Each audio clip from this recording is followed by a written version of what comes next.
Happy Friday. You've made it through another week. Lots of things happened this week. Kimmel came back. Divisive Oklahoma School Superintendent Ryan Waters went away temporarily. Former FBI Director James Comey was indicted. Lots of news all around and lots of places to get your news. So let me ask you off the top, where do you get your news? Does it surprise you to find out? 1 in 5 Americans now get their news on a regular basis on TikTok. That is a huge leap from 3% back in 2020. People are turning to the platform for updates. It's changing how we consume information. It is wild to think about how social media is reshaping news delivery. For younger folks, it's even wilder. 43% of adults under 30 say TikTok is a regular news source. The platform's grown faster in news than any other social site studied in that span. How reliable is the news when it comes to TikTok or platforms with unknown information? Okay. As always, on Friday, we welcome in the Bakers, Doug and Jamie. Doug, what do you think about getting news on TikTok?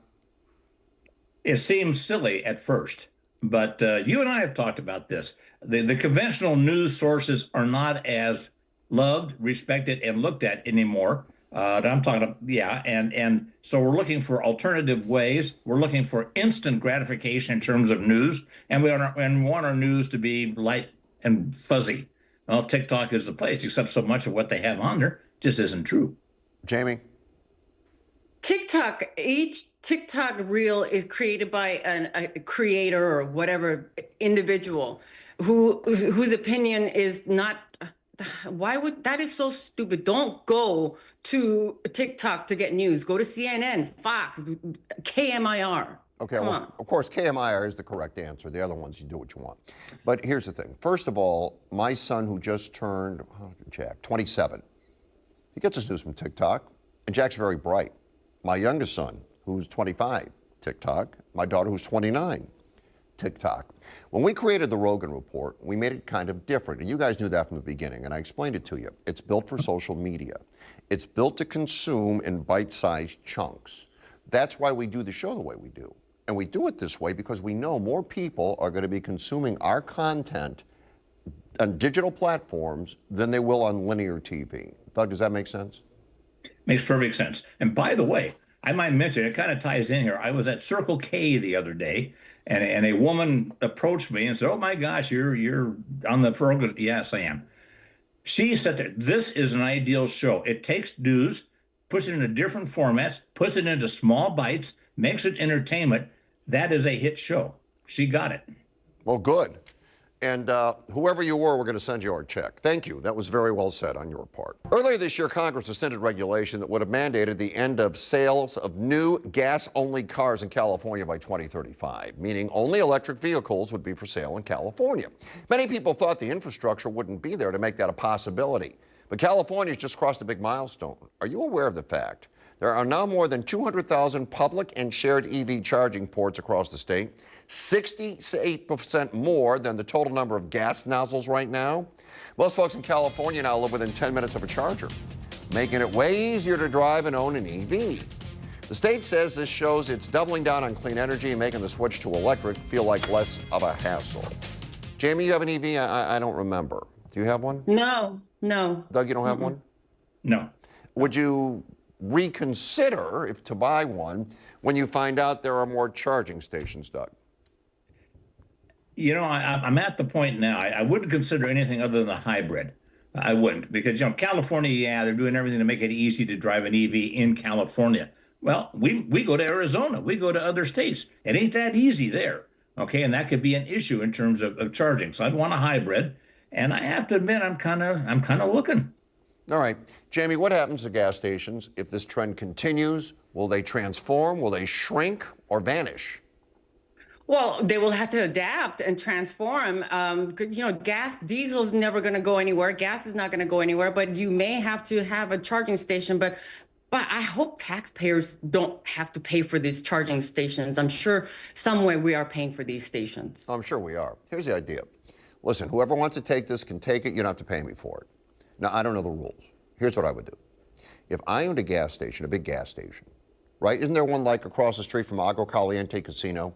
I think there is. Just giant gas station. Why don't you also put charging stations in, if that's legal? You got everything. You have charging and you have gas. You can control the market. Why doesn't somebody do that? I think a person who's operating a gasoline station is not going to make nearly as much money because he has charging stations there. Who's going to pay for the charging? If it's the owner of the EV, he gets charged by the kilowatt for charging it. And if it's not, then it's just a benefit to whoever uses the gas station otherwise.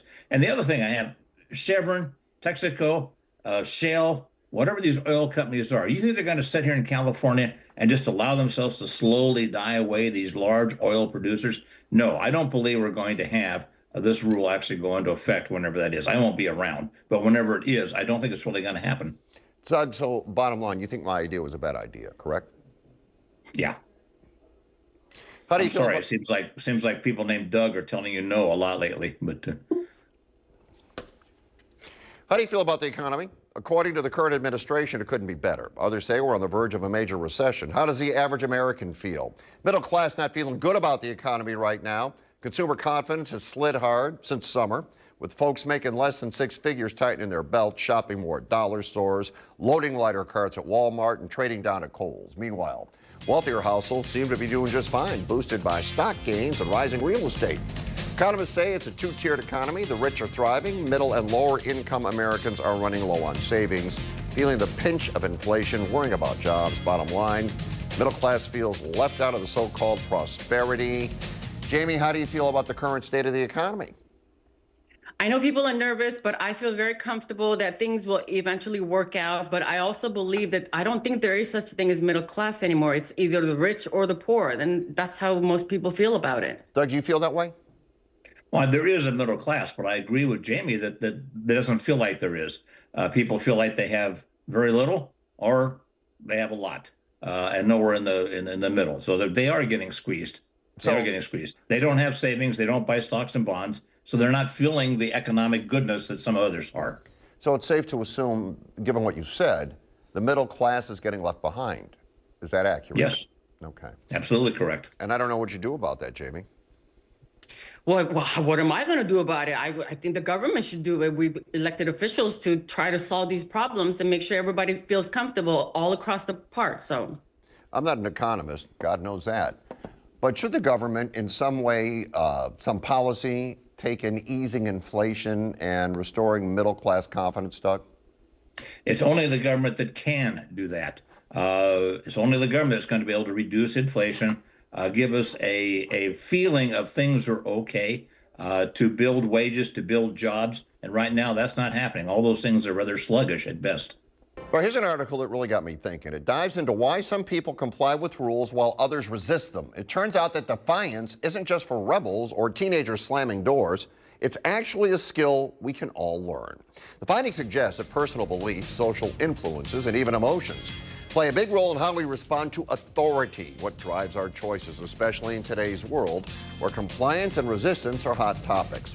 The author explains that people often comply because they're afraid of being seen as untrustworthy or difficult, which she calls insinuation anxiety. Okay, are you difficult, Jamie?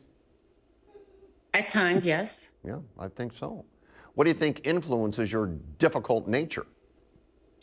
My common sense, the way my mom, my dad raised me to believe in yourself and think about it 3 times before you say it. I don't always succeed, but if I believe it, what I believe in, that I'm defiant. The truth of the matter is, you don't think 3 times before you say anything, because I've talked to you, and God knows what will come out of your mouth. Amen. Amen. Thank you. I mean, I think 3 times. Yeah. No, you don't have enough time to think 3 times. Doug, you ever witnessed somebody else standing up for their beliefs? What impact did it have on you? I've witnessed once or twice somebody who just, I know this person well, quietly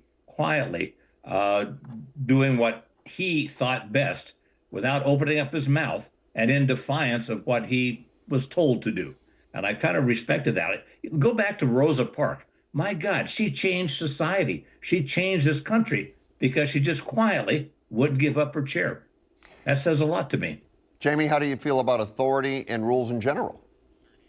I think we need it now more than ever, especially the younger people. They just don't even respect authority or rules or regulations. We need it badly. You know, if we don't have rules, you know what we have? We have chaos, right? An opportunity presents itself out of chaos. You know what that opportunity should be? Set some rules. Yes. Fair? Amen. And follow them. Have a good weekend.